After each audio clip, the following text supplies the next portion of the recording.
A Macintosh trade show is unlike any other computer conference. In fact, it's more like a love fest than a trade show, with adoring Mac users eager to gobble up the latest Macintosh products and applications. And then, of course, there is the Mac head view of the world, like, why do all those other people waste their time on Windows? Today we'll show you why no one in Boston cares about Chicago on this special MacWorld edition of the Computer Chronicles.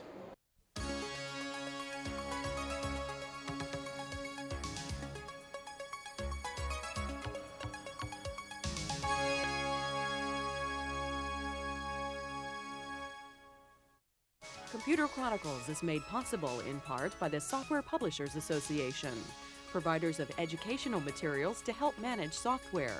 Don't copy that floppy. And by Hewlett-Packard, Personal Computer Division. Welcome to the Computer Chronicles. I'm Stuart Chaffee, and here with me in Boston at MacWorld Expo is Tim Bajarin, Hi. President of Creative Strategies. Tim, when we were at MacWorld in San Francisco at the beginning of this year, you said when we get to Boston, it won't be MacWorld anymore, it'll be the Power Mac show. Is that what's happened? Is this MacWorld all about Power Macintosh? Yeah, the Power Mac is really the focus of this show. Apple needs a lot of momentum if they want this to succeed. And even though they've sold about 230,000 units so far, they really need some people to take a look at it, play with it, and really get a chance to make it succeed.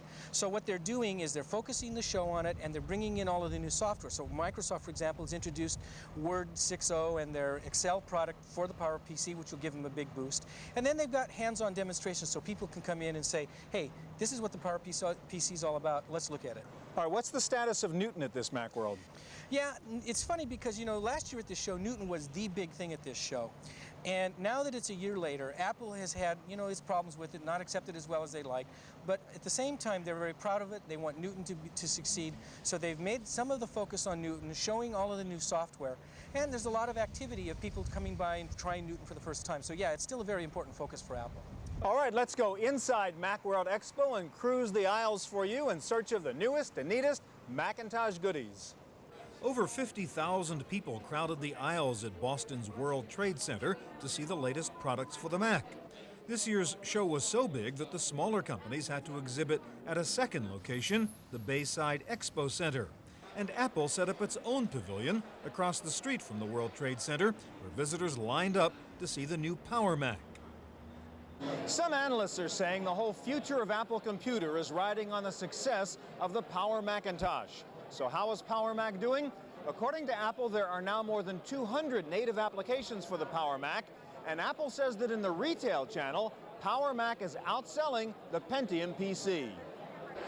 The end of 1995, most of the Macintoshes sold by Apple will have a Power PC chip inside. So the direction of the company is to Power Macintosh, and that's where the install base is, that's where the growth is. That's compelling for a developer. The Power Mac, I think, is the most brilliant thing Apple's done. What they've managed to do here is leapfrog the Intel alliance, the Intel consortium, the Intel whatever you want to call them, the evil empire.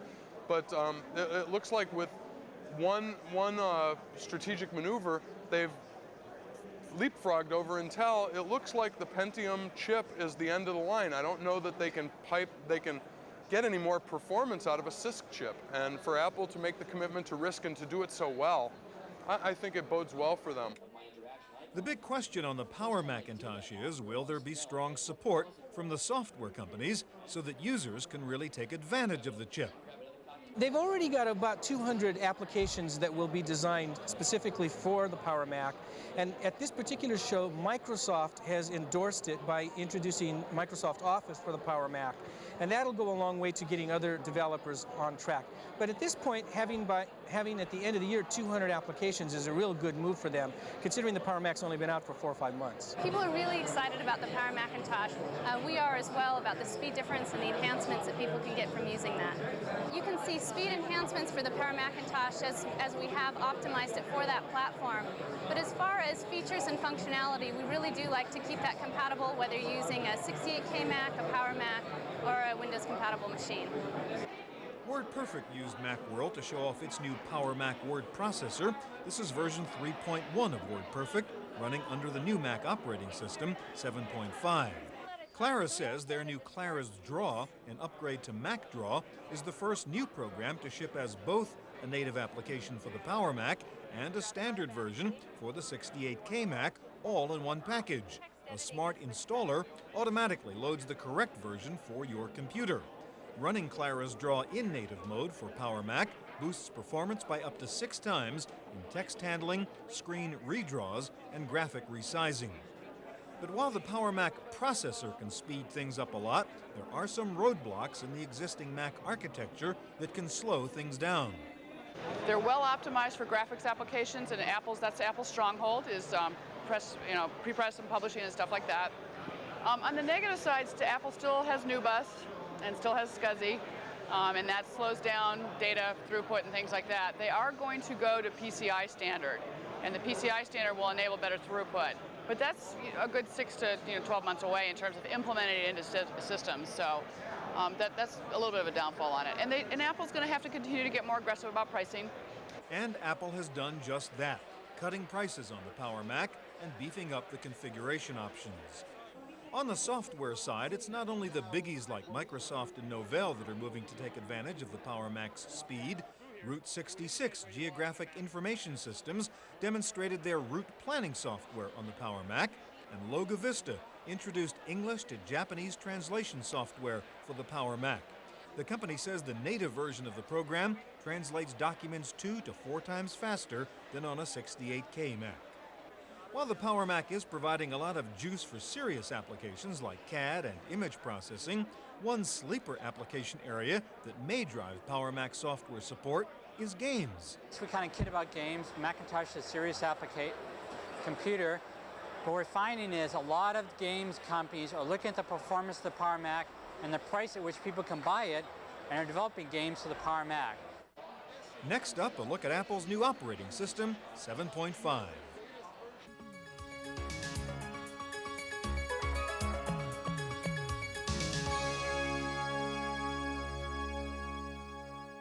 In the battle of the GUIs, or graphical user interfaces, Windows users are waiting to play with version 4.0 Chicago, but Mac users want to get their hands on System 7.5. 7.5 introduces several new ease-of-use features, plus it comes bundled with QuickTime 2.0. Well, Macintosh System 7.5 is actually a major step forward for the Macintosh operating system. There are a number of new features. Really, the most important one is Apple Guide. Apple Guide is a new interactive help system which actually walks a user step by step through a specific task. What's very interesting about Apple Guide is it actually replaces over 300 pages of documentation in our operating system box. In fact, WordPerfect is using the new Apple Guide as the assistance engine in its new Macintosh word processor. Apple Guide makes it easy for a software developer to create a standard help environment. Apple Guide can be easily customized and can even help with complex tasks such as network and mainframe communications. Another new feature in System 7.5 is PowerTalk, which creates a universal mailbox inside the OS so that all your incoming communications can be assembled in one place. With PowerTalk, faxes, voicemail, and multiple email boxes all appear in the same inbox, making it easier to manage electronic communications. Apple is already talking about the next generation upgrade to the Macintosh operating system, to be dubbed Mac OS. So how important is System 7.5? Well, actually, it's very important, I think, because it makes the Mac easier to use. I mean, there's a lot of new features. It extends the networking architecture. So you've got stuff for the power user, the brand new user, and even the medium level user. One thing System 7.5 does is make it easier for Mac users to work with DOS and Windows files. Built into the operating system is a file transferability, which can read any DOS or Windows file, translate it to the appropriate Macintosh application, complete with formatting commands. System 7.5 also has a new graphics architecture called QuickDraw GX. This simplifies printing and makes it easier for graphics developers to push the limits of both the 68K chip and the new PowerPC chip. As usual, the value of System 7.5 will depend on how quickly software developers move to take advantage of its new architecture. But Mac user writer Maggie Cannon says all new operating systems have the same problem, even if they come from Microsoft. Chicago is going to go through the same problem. Chicago is an entirely new operating system. It's not just an upgrade, and they're going to go through the same transitional period that Apple is going through, in which they have to ramp up and get all those applications. It takes years to get thousands of applications out there. Like Chicago or Windows 95, System 7.5 wants a lot of RAM. While you can get by with 4 megs, Apple recommends at least 8 megabytes of RAM to take full advantage of its new features. System 7.5 was designed to be backward and forward compatible so that you can put it on a Mac Plus or a Power Mac. Well, actually, Macintosh System 7.5 really runs, and it's a very important point because we're not leaving any customer behind. It actually runs all the way back to Mac Plus level CPUs. And the important message for Macintosh System 7.5 is that it's a unified release. It runs on both 68K based systems and Power Macs now, based on the PowerPC processor. So it unifies the operating system and makes it much easier to manage, for example, large installations of Macintoshes. And because it can run all the way back to our earliest Macintoshes, we're not leaving any customers behind in terms of the new features like Apple Guide and even QuickDraw GX. Finally, let's not forget QuickTime 2.0, the latest version of QuickTime, which comes bundled with System 7.5, is a major improvement. QuickTime 2 gives you full-screen video playback without any additional hardware. The PowerBook has quickly become the cool notebook computer, and Apple, of course, would like to keep it that way. In fact, there are now high-end PowerBook 500s, mini PowerBook 200s, and the newest member of the family, the low-cost PowerBook 150. The 150 replaces the current low-end PowerBook, the 145B. Improvements include a larger screen, more expansion capability, enough pre-installed software to use the notebook right out of the box, and it still weighs in a pound lighter than its predecessor. The PowerBook 150 is not the fastest machine on the road, but it's priced at less than $1,500 and targeted for the mobile student market as well as the first-time laptop buyer. The PowerBook 280C, on the other hand, is meant for the business user. It's the industry's only 16-bit color sub-notebook, weighing in at about 4 pounds. The 280C has a hefty price tag, though, about $3,700. Though the Macintosh may not be the computer of choice in the corporate world, Apple seems to be sneaking in the back door at lots of major companies with the PowerBook. I mean, they snuck in actually over through desktop publishing, and then they've really snuck in even more so using things like PowerPoint and Persuasion and things that are based on presentations. That's really active in the corporate environments. The portables are clearly one of the more important platforms for them, and if you think about Apple's actual product line, you can see that the PowerBooks play a much more important role in the future. In this particular context, PowerBooks are getting accepted in the office, but again, in contrast to what's being sold by Toshiba and IBM, it's still a pretty close race. For the real power user, Apple now has the PowerBook 500 series. These notebooks feature the Motorola 68LC040 processor running at 66 megahertz. The 500 features a 9.5-inch active matrix color display and longer-lasting batteries. Apple has also replaced the standard trackball with a built-in trackpad, which increases reliability because there are no moving parts. Stereo sound and a video out are standard for the 500, making it a great machine for those splashy corporate presentations on the road. In ads for the PowerBook, you often see people using it out in the woods somewhere or by a stream. But how long can you keep a PowerBook running with its standard battery? Not long. But a company called KISS, for Keep It Simple Systems, has introduced a solar battery for the PowerBook that will keep it running indefinitely. The panel weighs about 2 pounds and costs about $200. If you really want to be mobile, you want a Newton PDA. But then again, maybe you don't. I didn't bring it with me to the show. And, I've got my phone, but I didn't bring my Newton. And basically, I think Apple's done a really bad job of introducing and supporting that technology. It's just no way around it. I mean, they can sit there and beef about whatever they want to do, but they've just done a really bad job of it. And it's unfortunate because I think there's real value there, but it's very, very difficult to get access to that value. Analyst Tim Bajarin had a more optimistic view. Well, Newton now's a year old, and you got to look at the whole concept of PDAs as being in the Model T stage. We're at a point where, from a practical standpoint, PDAs were defined by John Sculley. They were really overblown at that point. And now we're coming back to reality that says, okay, it's a neat concept, now let's start building it the way people really want it. And so while PDAs are in their infancy stage, many of us as analysts believe that it's still a viable category and eventually it will take off.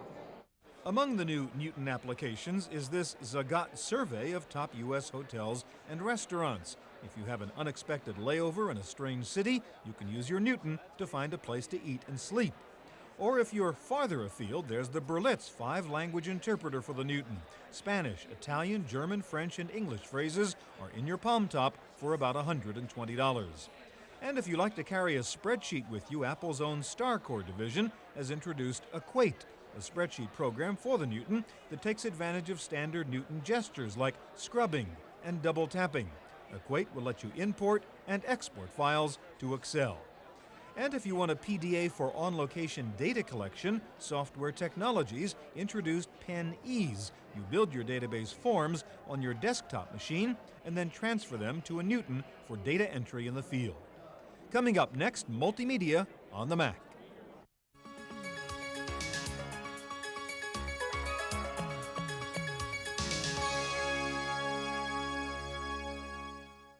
The Macintosh has always owned the multimedia market, and it doesn't look like that's about to change. In fact, the newest multimedia Mac is the Model 630. It comes bundled with a CD-ROM drive, has 3 expansion slots, and a space for a television tuner. Whether you just want to watch TV while you work, or you want to edit videos on your Mac, the new 630 systems are meant for today's multimedia environment. The 630s include the Performa, the Mac LC, and the Quadra. The LC line really is our education line, focused at K-12, and that's the only place that you'll see the LC line. When we talk about Performa, that's our consumer line. Everything you need is in one box, and you'll find that model where you expect to find consumer products. Circuit City, Walmart, the superstores. And of course, Quadra is a great entry business. I mean, Quadra has always meant performance for business, and we've really optimized that for our corporate users and small and medium business.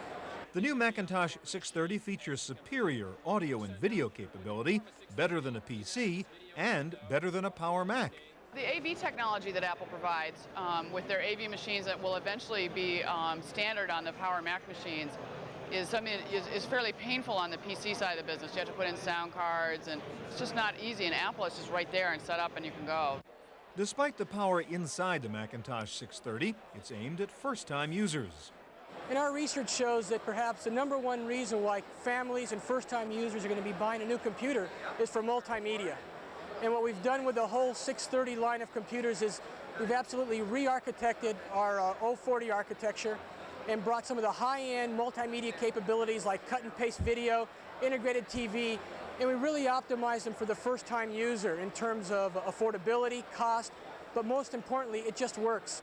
The basic 630 model sells for under $1,300. In addition to Apple, there were other companies showing off multimedia products. If you're serious about desktop publishing work, Radius introduced Photo Engine to put into your Mac.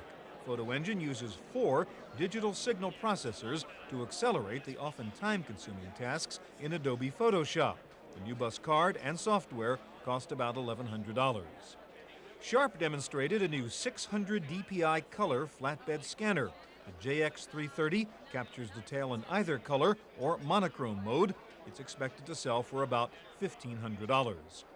If you're a professional and you have to deliver your finished work to a customer, Foresight has a unique solution. This is the Superhighway ISDN Manager. It offers high-speed point-to-point file transfer of images for newspapers and magazines. Complex photos can be transmitted in just a few minutes. Hewlett-Packard demonstrated 2 new inkjet printers for the home or small office. The DeskWriter 520 is a monochrome printer that sells for about $350. The color DeskWriter 560C will cost you about $700.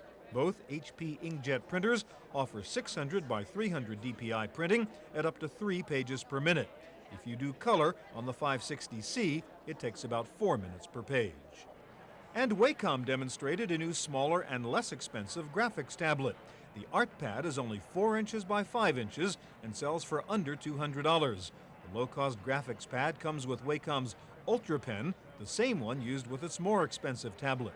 The Ultra Pen is cordless and doesn't require a battery. In addition to multimedia, communications tools were big at this MacWorld. Visioneer introduced PaperMax and MaxMate for the Macintosh. It's a combination hardware-software product that lets you scan papers into your Mac and then email or fax them to another location. Buying PaperMax will allow you to, one, we believe, eliminate the need to buy a fax machine. Two, it will allow you to, if you're using email and maybe connecting to the home office, you're going to be able to take paper documents and now use electronic mail as a way to transport them. So if you have, say, sales invoices that you want to send back to corporate, you can send them and know that people read them. A company called Desktop Paging Software introduced UPage, a product that lets you use your Mac as an outgoing pager. With UPage, you can send alphanumeric messages of any length to a pocket pager. If the message is too long for the receiving pager, UPage automatically breaks it down into separate, smaller messages. If you want to use your computer to learn a foreign language, Hyperglot was demonstrating its new CD-ROM software, which includes QuickTime movies of native speakers. Très bien. Je suis la gardienne, Madame Bertrand. And SoftLink was showing off its new multilingual, multi-directional translation software. It's essentially a database that can translate between any two of the program's languages, including French, German, Italian, Spanish, Dutch, British English, and American English. Finally, there were online products for Mac owners. CompuServe was showing off its new Information Manager software, version 2.4. The menus are all new. And Ventana was offering an easy way to get on the internet, a graphical user interface, 2 guidebooks, and an internet membership account, all in one bundle. Coming up next, games and weird stuff for your Mac.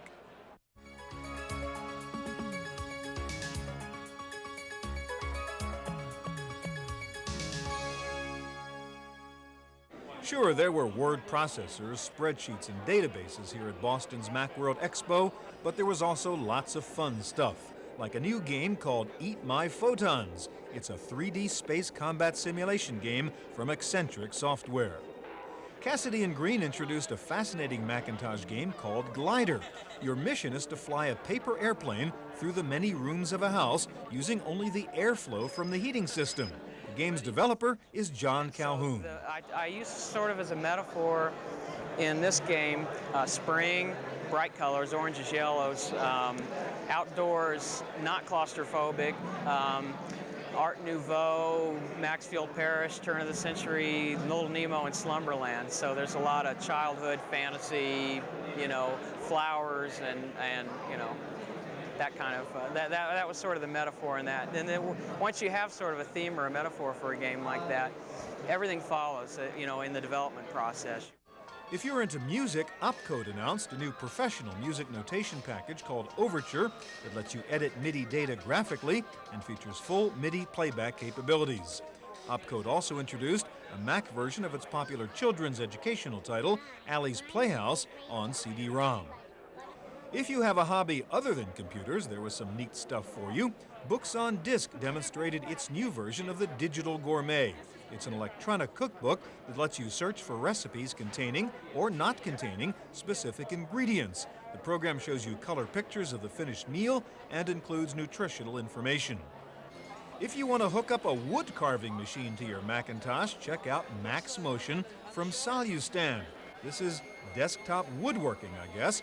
The software links the saw directly to your Mac and lets you transfer paint program designs to wood. One of the weirdest applications at MacWorld was something from IBVA Technologies called the Brainwave Controller. Yeah, there's this thing called IBVA, which is a headset that you put on your head, and it tracks your brain waves. And it's used as, I think, a developmental unit so that you can work on being concentrated on your stuff, but you can also play games with it, and just through your thought process, you can speed things up and move right or left. It's fascinating. Finally, we found a backup product that had nothing to do with data storage. This is the Nada Backup. Put it on and feel the difference in your lower back. Not a bad idea if you spend a lot of time in front of your computer. That's Boston MacWorld 94. For the Computer Chronicles, I'm Stuart Chaffee.